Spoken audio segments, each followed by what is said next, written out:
So usually when we talk about like a medical diagnosis, there's this expectation of total precision, right? Right, yeah. It's very cut and dry. Exactly. You break your arm, the x-ray shows that jagged white line, and the doctor just points and says, there it is.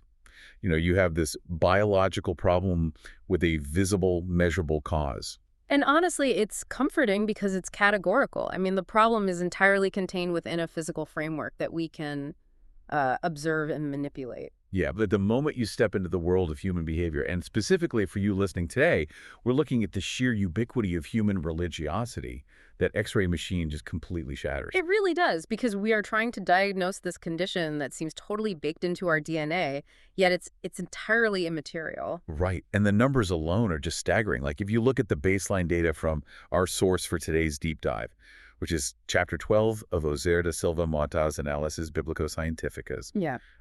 8 out of 10 people in Brazil declare a religion. Yeah, and globally it hovers right around 6 out of 10. Which is massive. True atheism, practically speaking, is this statistical anomaly. I mean, it's at less than 3% of the global population. Which means that, looking for the divine is actually the observed human standard. Yeah. You literally cannot point to a single human culture in history, regardless of how geographically isolated they are, that lacks some form of religious framework. We are fundamentally wired to seek out the supernatural.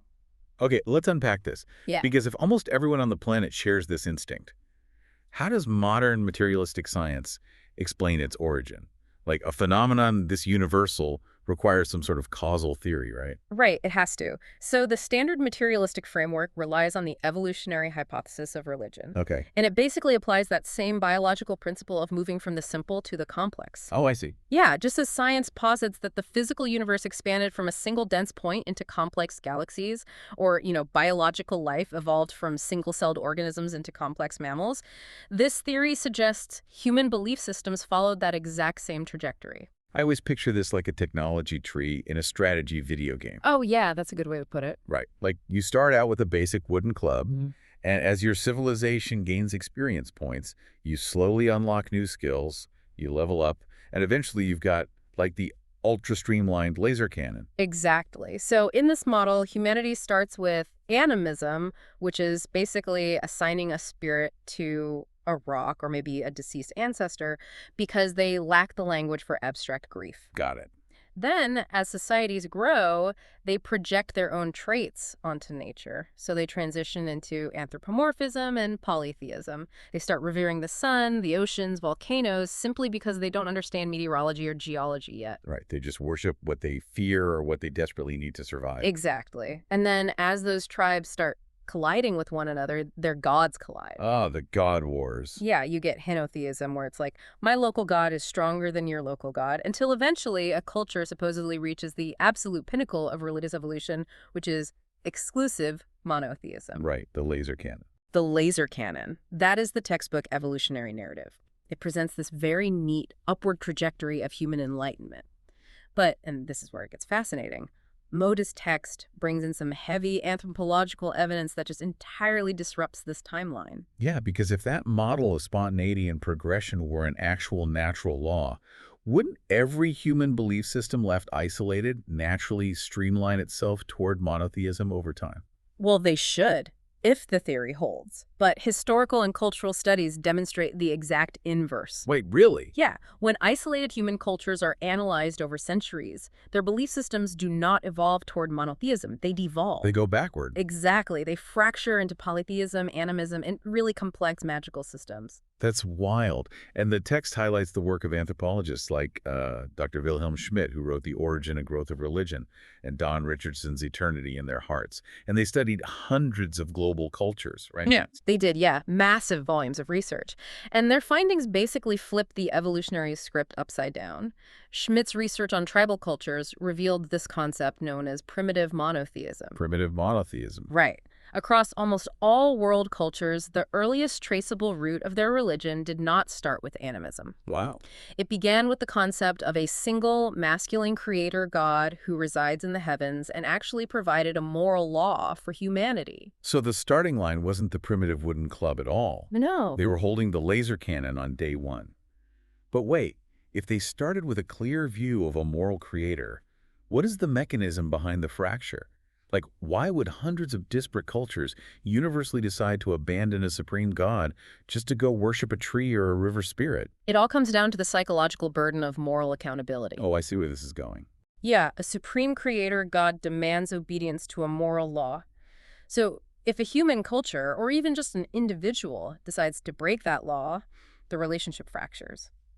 The text argues that as human disobedience grew, people just grew terrified of the creator's judgment. So they didn't just forget because they weren't smart enough. No, exactly. The knowledge of him faded not because of lost intelligence, but because of willful suppression. And once you suppress the idea of a moral creator, the universe suddenly becomes this chaotic, terrifying place. I mean, you still feel the spiritual reality around you, but you have no relationship with the one who's actually running it. Right. And this is the crucial pivot into magic and animism. Humanity desperately needed a way to control their environment just to survive. And you cannot manipulate or bribe a supreme, omnipotent moral judge. Right. You can't offer the creator of the universe, like, a basket of fruit and expect him to look the other way on murder. Exactly. But you can potentially bribe a localized river spirit with a sacrifice. You can manipulate a weather deity with a specific chant or a ritual. So the devolution into polytheism wasn't a lack of intellectual evolution at all. It was a psychological defense mechanism. Yes. It was humanity substituting moral obedience for mystical control. That makes so much sense. And the historical examples Mota provides perfectly illustrate this psychological shift. Like, look at ancient China, around 2600 BC, which is long before Confucianism. Right. The earliest records show the worship of Shanti, a single supreme lawgiver who literally couldn't be represented by idols. But by the Zhou dynasty, they had totally devolved into worshiping the sky itself. They substituted the creator for the creation. And you see the exact same pattern with the Santal people in India. They originally worshipped the genuine creator Thakurju before abandoning him entirely for spiritism. Or the Gadeo people in Ethiopia. I was reading that part of the source. And it says they have this ancient foundational belief in Magano, the omnipotent creator, but their daily lives are entirely consumed by offering sacrifices to lesser spirits just out of sheer terror. Yeah. Even the Incas knew Viracocha, the creator, before pivoting to Inti, the sun god. See, here's where it gets really interesting, because Mota points out how seamlessly this anthropological data maps onto the biblical narrative.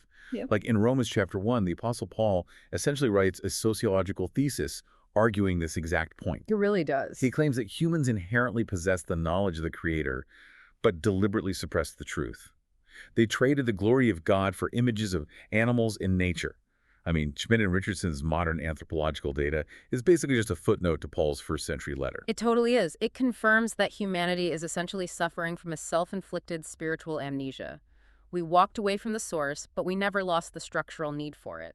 Which brings up that brilliant biological analogy Mota uses to explain this lingering need. Like, if you ask a biologist why humans crave water or need calcium, the answer is always grounded in our material composition, right? Right. We are formed from the dust of the earth, so our physical bodies naturally demand the elements of the earth to sustain themselves. Exactly. Now apply that structural logic to our spiritual composition.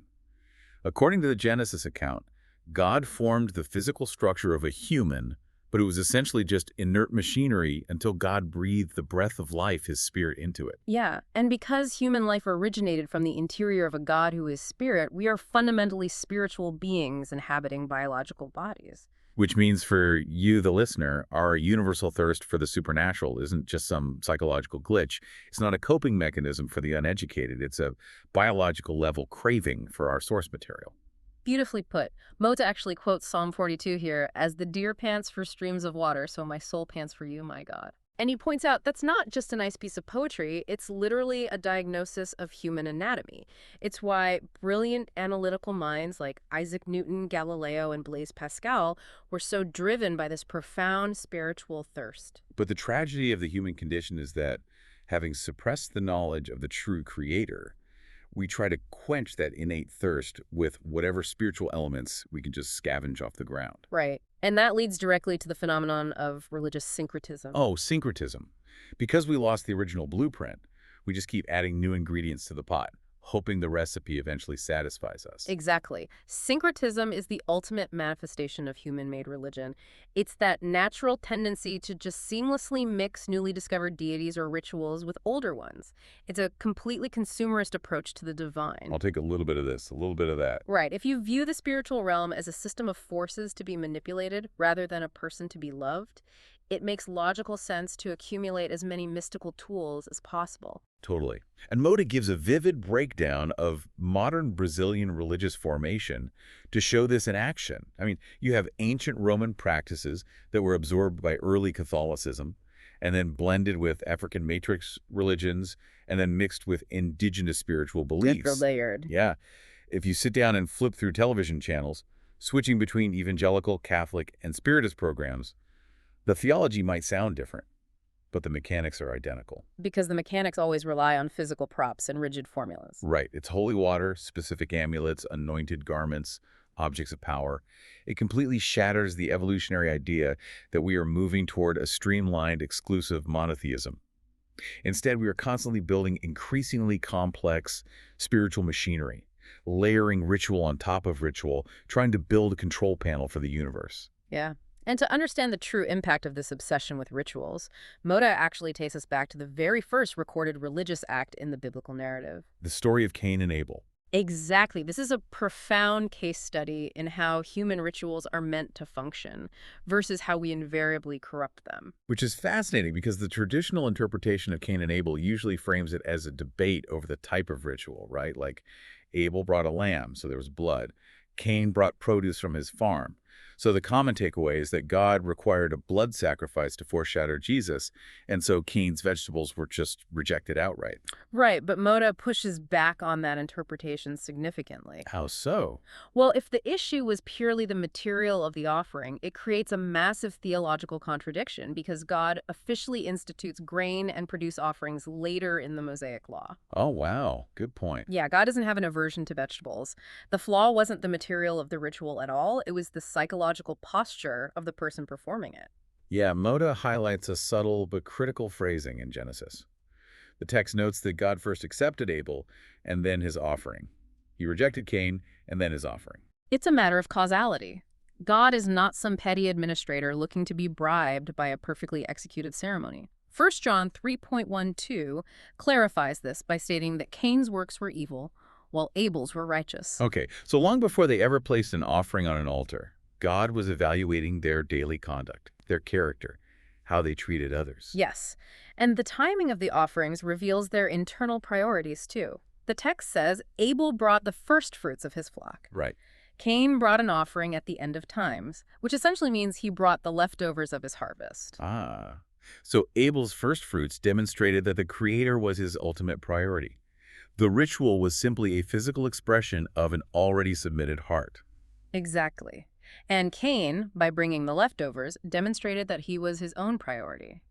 Cain was attempting to use a religious ritual to extract a blessing from God, but entirely on Cain's terms. So push back with me for a second here, because I think a lot of people listening would argue that's exactly what religion is supposed to be. How do you mean? Like, you learn the rules, you perform the required ritual, whether that's attending a service, saying a prayer, bringing an offering, and in exchange, you get the stamp of approval from the divine.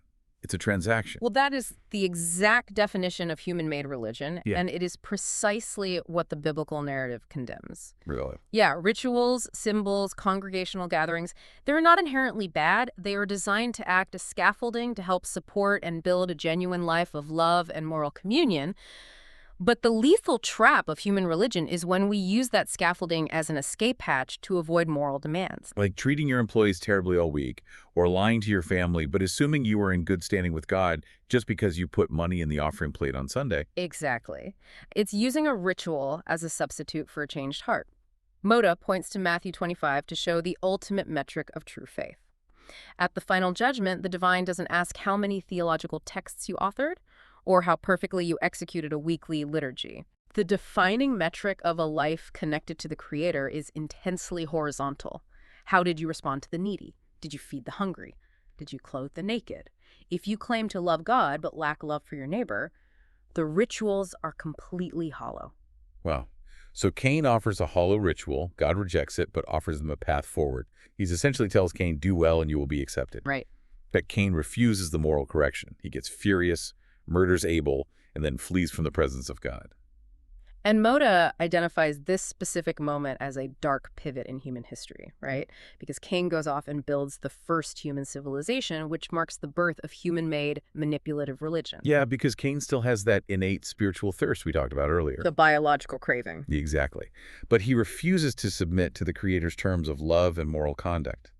So he and the humanity that follows him build religious systems centered entirely on human effort. Pilgrimages, penances, repetitive chants, magical amulets, these are all systems designed to force God's hand without requiring the human heart to change. And when you create a religion where God is just a tool to validate your own desires, the consequences are devastating. They're lethal. Yeah. Mota draws a pretty sharp line to modern conflicts here. And just to be clear for our listeners, we're impartially reporting on the content provided in the source here, not taking sides, but the text points to the onset of the Iraq War. Right. It notes the chilling reality that both George W. Bush and Saddam Hussein invoked their respective deities on television just moments before the bombing of Baghdad began. It is the ultimate manifestation of using the divine to rubber stamp human violence. When you believe you have harnessed God through your religious system, you can justify literally any atrocity. Any atrocity. And Mota traces this thread throughout history. I mean, it was the deeply religious, ritual-obsessed leaders of the first century who conspired to crucify Jesus Christ. They believed they were protecting God's system by killing God in the flesh. That's crazy to think about. It's the same religious zeal that led those systems to stone Stephen, the first Christian martyr, to death. It's what fueled Saul of Tarsus to hunt down and imprison early Christians before his conversion. He genuinely believed his religious violence was a service to God. Which perfectly illustrates the peril of syncretism and manipulative rituals. When faith devolves from a relationship with the Creator into a rigid set of rules used to achieve power or prove your own righteousness, it inevitably destroys the very neighbors it was supposed to love. It centers entirely on the self. So if Mota's analysis is right, what does this mean for how we view our own modern routines?